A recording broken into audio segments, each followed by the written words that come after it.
10 नवंबर 2023 को Amazon prime पर एक पिक्चर रिलीज हो रही है, पीपा। पिक्चर बेस्ड है 1971 की वॉर की एक बैटल पर।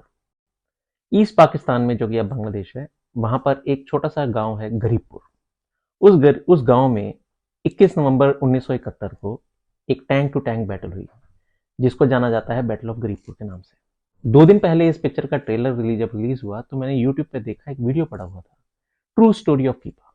उसके थंबनेल पे इस पिक्चर के हीरो ईशान खट्टर, उनको जनरल हनूत सिंह बताया हुआ था।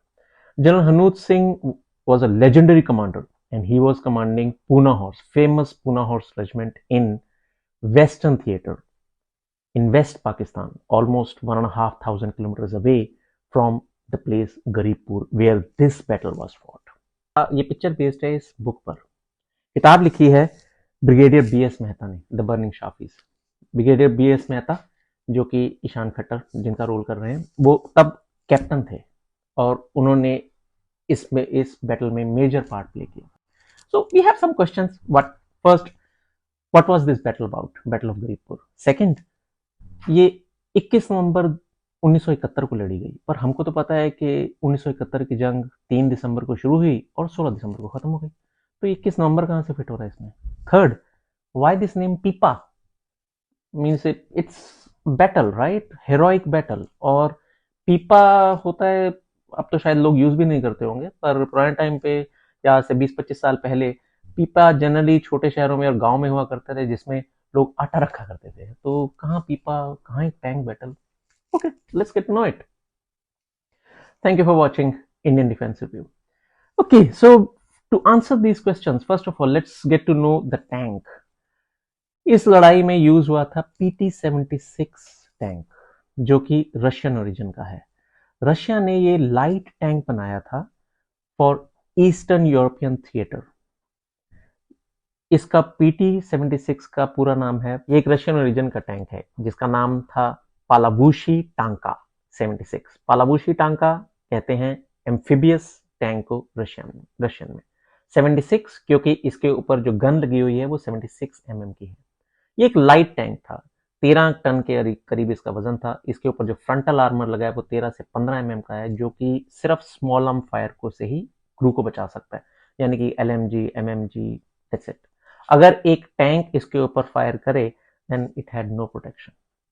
सो व्हाई दिस लाइट टैंक? क्योंकि ईस्टर्न यूरोपियन थिएटर में सॉफ्ट सॉइल है और वाटर चैनल बहुत सारे हैं, तो रशिया ने एक टैंक डिजाइन किया जो कि हल्का हो, क्रॉस कंट्री मूवमेंट आसान हो सॉफ्ट सॉइल में, प्लस वाटर चैनल्स को वो तैर के पार कर पाए। Otherwise they would have to lay a bridge over the water channel so that tank can move. पर ये क्योंकि हल्का टैंक है, प्लस इसमें 3 गियर होते हैं, लैंड एंड वाटर। लैंड जब तक कि ये जमीन पर चल रहा है it would be in land gear. जैसे ही एक वाटर चैनल में एंटर करेगा तो लैंड एंड वाटर गियर में। जब हल्का सा पानी में तैरने लगेगा तो वाटर गियर में इसे डाल देते हैं और 2 पंप इसके पीछे से पानी को पीछे फेंकने लग जाते हैं, बिल्कुल just like a normal boat. और टैंक करीब 300 फुट का वाटर ऑब्स्टिकल क्रॉस कर सकता है। It was design to cross 300 feet water obstacle, not more than that. So it was an interesting design and we particularly procured it for such operations, क्योंकि east Bangladesh में numerous water channel, it's a defender's paradise. Numerous water channel है, किसी भी advancing army को अपने heavy equipment को ले जाने में बहुत बड़ा लॉजिस्टिक चैलेंज है। इसलिए टैंक प्रोक्योर किया गया था, क्योंकि नॉर्मल टैंक जो होते हैं वो करीब 45 से 50 टन के बीच में उनका वजन होता है। T-72, T-90, अर्जुन का तो 60 टन का वजन है। They just can not move in east, they just could not move in the east Pakistan theatre. वो सूटेबल है पंजाब और राजस्थान के टेरेन के लिए।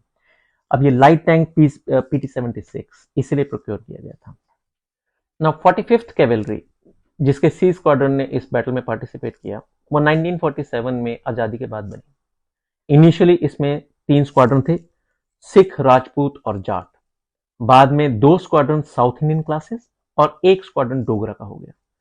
फिर finally just before 1971 it was south Indian classes and other Indian classes, so it was a mixed regiment. PT-76 tank जो ये use करते हैं उसमें स्टैंडर्ड क्रू होता है 3 बंदों का, पर क्योंकि बाकी सारी इंडियन आर्मी में जितने भी हैवी टैंक थे T-72, T-56, उन सब में 4 लोगों का क्रू यूज होता था, इसलिए कमांडिंग ऑफिसर की इंसिस्टेंस पे PT-76 का क्रू भी 4 लोगों का किया गया। तो जो टैंक कमांडर की जो सीट है वहां पर एडिशनल क्रू, चौथा क्रू मेंबर बैठता था और टैंक कमांडर उसके पीछे बैठे हुए बंदे के पीछे अपनी सीट पर खड़ा होकर अपने टैंक को कमांड कर रहा होता था। ये एक चूक थी, ये एक सॉर्ट ऑफ गलती थी जिसके कारण रेजिमेंट ने बाद में काफी बड़ा प्राइस पे किया। जब 14 पंजाब की एक कंपनी ने गरीबपुर में जाके मोर्चा संभाला तो पाकिस्तान आर्मी के 107 ब्रिगेड के ब्रिगेड कमांडर ब्रिगेडियर हयात ने अपना 5th इंडिपेंडेंट आर्मर स्क्वाड्रन और 2 बटालियंस को भेजा 14 पंजाब की इस कंपनी को सर्कल और सरेंडर करने के लिए। उनका पर्पस बिल्कुल सिंपल था, वो चाहते थे कि इंडियन आर्मी के इन 120 जवानों को इंटरनेशनल मीडिया को दिखाया जाए और बताया जाए कि इंडियन आर्मी और इंडियन गवर्नमेंट यूएन रेगुलेशंस की वायलेशन कर रही है।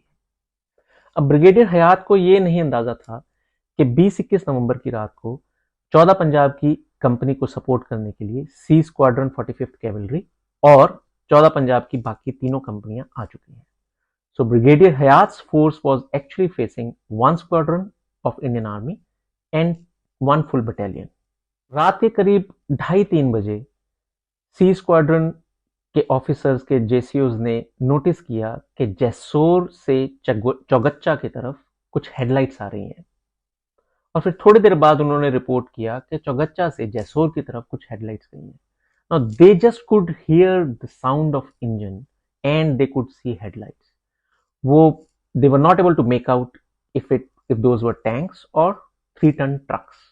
But eventually, during the course of time, they understood that they were facing tanks, and precise number was 13. जब सुबह 5:30 बजे के पास ये बैटल शुरू हुई, तब it was a fast moving battle. और एक टैंक कैप्टन मेहता ने, बल्ली मेहता ने एक टैंक 300 फुट के डिस्टेंस पे नॉकआउट किया। 300 foot in tank battle, it's like point blank, like you are putting a pistol on someone's head, and it was a shocking news in the middle of battle, but there was no time to lose. So Balli rose to the occasion and he assumed the command of the squadron. वो किताब में जो ये पल mention है ना, वो बहुत इमोशनल है और they would give you goosebumps. 21 नवंबर की सुबह को जब ये लड़ाई टैंक बैटल खत्म हो गई, तब करीब 9-9:30 बजे पाकिस्तान एयरफोर्स के सेबर जेट्स ने इस लोकेशन पर अटैक किया। उन्होंने हमारा एक टैंक डिस्ट्रॉय किया और कुछ कैजुअलिटीज हुई। फिर करीब 2 बजे फिर से सेबर जेट आए, उन्होंने फिर से अटैक किया। 2:45 पर फिर से तीसरा हमला हुआ। इस बार इंडियन एयरफोर्स के नेट फॉर्मेशन ने उन पाकिस्तान सेबर्स को एनकाउंटर किया और 3 सेबर्स को गिराया। That was the first air to air combat after 1965 war and we secured 3 kills. 2 officers ने 2 प्लेन में से 2 ऑफिसर्स ने बेल आउट किया। दोनों के नाम है फ्लाइंग ऑफिसर खलीज। 2 ऑफिसर्स ने उन प्लेन्स में से बेल आउट किया। दोनों के नाम है फ्लाइंग ऑफिसर खलील अहमद और फ्लाइंग ऑफिसर परवेज मेहंदी कुरैशी। इन दोनों ऑफिसर्स को 14 पंजाब के एक ऑफिसर कैप्टन पनाग, जो कि फिल्म एक्ट्रेस गुल पनाग के फादर हैं, उन्होंने प्रिजनर ऑफ वॉर बनाया और पीछे अपने हेडक्वार्टर्स में भेजा। इन दोनों ऑफिसर्स में से एक ऑफिसर का नाम है परवेज मेहंदी कुरैशी। इनमें से जो ऑफिसर परवेज मेहंदी कुरैशी हैं, वो बाद में पाकिस्तान एयरफोर्स के एयर चीफ बने। So it's a fascinating battle. अभी भी क्वेश्चन खड़ा है कि why it is named Pippa. A battle of Garibpur was so fierce. हमारे 28 जवान शहीद हुए, 42 के पास घायल हुए, 3 टैंक हमारे डिस्ट्रॉय हो गए, पाकिस्तान के 13 टैंक डिस्ट्रॉय हुए, 3 प्लेन गिर गए, 300 के करीब उनके डेड एंड वुंडेड थे, 2 बटालियन को हमने धूल चटा दी। और पिक्चर का नाम है पीपा। Why it is so? पीपा क्या होता है? पीपा is a tin canister, right? और यहां पर इतनी फियर्स टैंक बैटल है। खैर, answer lies in little bit of history. Well before the 1971 war, there was a demonstration. Now, that in army, the demonstration is generally for the higher leadership. Major general brigadier level के officer वहां बैठे हुए हैं, जहां पर एक demonstration चल रही है, जहां दिखाया जा रहा है कि PT-76 कैसे एक वाटर ऑब्स्टिकल को क्रॉस कर सकता है। अब जब पहले किसी को, आमतौर पे किसी जवान को यकीन नहीं था कि ये टैंक पानी में तैर सकता है, एक आम साधारण जवान को बिल्कुल यकीन नहीं था। तो जब उस डेमोन्स्ट्रेशन में एक सिख जेसीओ बैठे हुए थे, तो सिख जेसीओ ने जैसे ही देखा कि टैंक पानी में गया और तैर रहा है, दूसरी तरफ जा रहा है, अपनी एक्साइटमेंट को वो दबा नहीं पाया और उसने ये रियलाइज नहीं किया कि माई कौन है। वो खुशी में चिल्ला पड़ा, हैरानी में, पीपा तैर रहा है। बस उसके बाद से इस टैंक के साथ नाम लग गया Pippa. That's why we have this name Pippa. एक और एपिसोड जो इस किताब में बड़ा अच्छा मेंशन है वो है बिल्कुल लास्ट में। आई होप कि वो बुक में, इस पिक्चर में भी कवर करें। तो एक वाटर ऑब्स्टिकल क्रॉस करना है सी स्क्वाड्रन को, और बल्ली का टैंक पानी में जाता है। So the gear was change from land to land and water.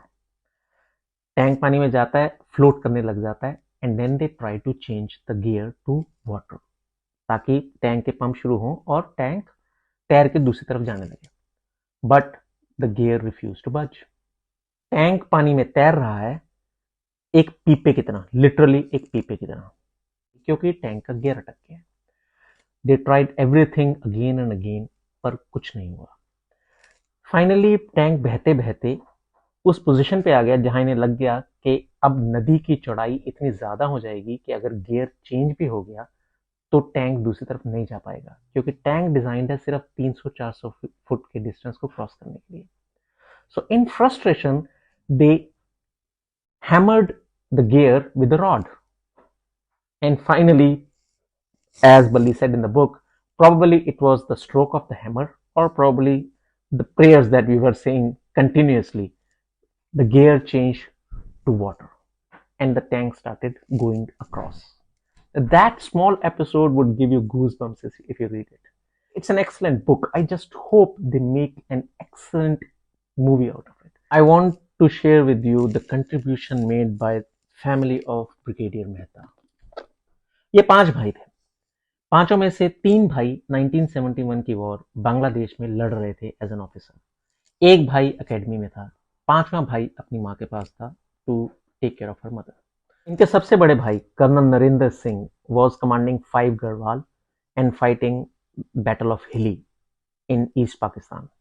Battle of Hilli 1971 की वॉर के सबसे ब्लडिएस्ट बैटल्स में से एक है, क्योंकि बैटल ऑफ हिली की जो पाकिस्तान गैरिसन थी उसने 16 दिसंबर को भी सरेंडर नहीं किया था।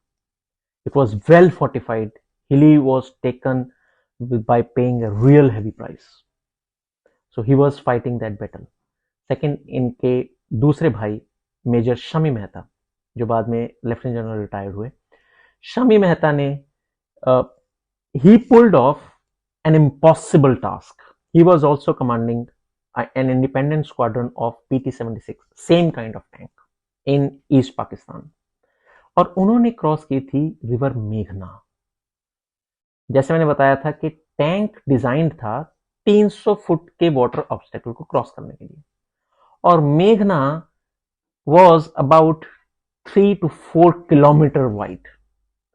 मेघना is such a river, it's called mighty मेघना, क्योंकि अगर आप इसके एक तट पे खड़े हो जाएं तो आपको दूसरा तट नजर नहीं आता है। It's that wide. अब there was no possibility that PT-76 could go across the river. Legendary corps commander lieutenant general Sagat Singh was talking to Major Shami Mehta, and he asked, "Can you take your PT-76 across? I want your tanks across the Meghna River because I want to knock the doors of Dhaka." Now, Shami Mehta was a greenhorn, he said in enthusiasm, and plus he knew that he was facing General Sagat Singh. So he said, "Yes sir, of course I can." उस time पर उन्होंने realise नहीं किया कि how would I do it. जब general चले गए तब उनको रियलाइज हुआ कि what he has promised and how can I pull it off. तो उन्होंने सबसे पहले हेलीकॉप्टर से एक रेकी की, देखने के लिए कि कौन सा ऐसा इलाका है जहां से वो टैंक्स को क्रॉस करने का अटेम्प्ट कर सकते हैं। पहली रेकी से उन्हें कुछ नहीं मिला, फिर उन्होंने दूसरी रेकी की। दूसरी रेकी में उनको ये नजर आया कि रिवर के बीच में छोटे छोटे टापू हैं, और रिवर का करंट इतना ज्यादा था कि PT-76 उसको कभी परपेंडिकुलर, मतलब जब टैंक को क्रॉस करना है रिवर को, तो it will go perpendicular to the current of the river. PT-76 में इतना दम नहीं था कि मेघना के करंट को वो टैकल कर पाए। तो then brigadier major Shami Mehta, he came up with a brilliant plan but a courageous one. He took the tank into the river and went to the first island, which was around a kilometer away. तो उन्होंने tank को इस तरीके से move किया कि वो बहते बहते, अपने वाटर पंप को कम यूज करते हुए बहते बहते पहले टापू पर, there he crossed the island using his tank, and then from the other end of the island he put the tank again into the water and moved to the second island. And then that's how he went across the mighty Meghna. He called it island hopping. ना ये कहने में सुनने में बड़ा आसान है, but जो बंदा कर रहा होता है ना, उसे पता है कि 1 इंच की गलती, 1 सेकंड की गलती, और वो टैंक के साथ जल समाधि ले लेगा। But Shami Mehta pulled it off. That was the contribution of this family to 1971 war. It's highly recommended that you read this book. It's an awesome book. Great book. I just hope they make an equally great movie out of it. Please, Bollywood, do not disappoint us. Thank you.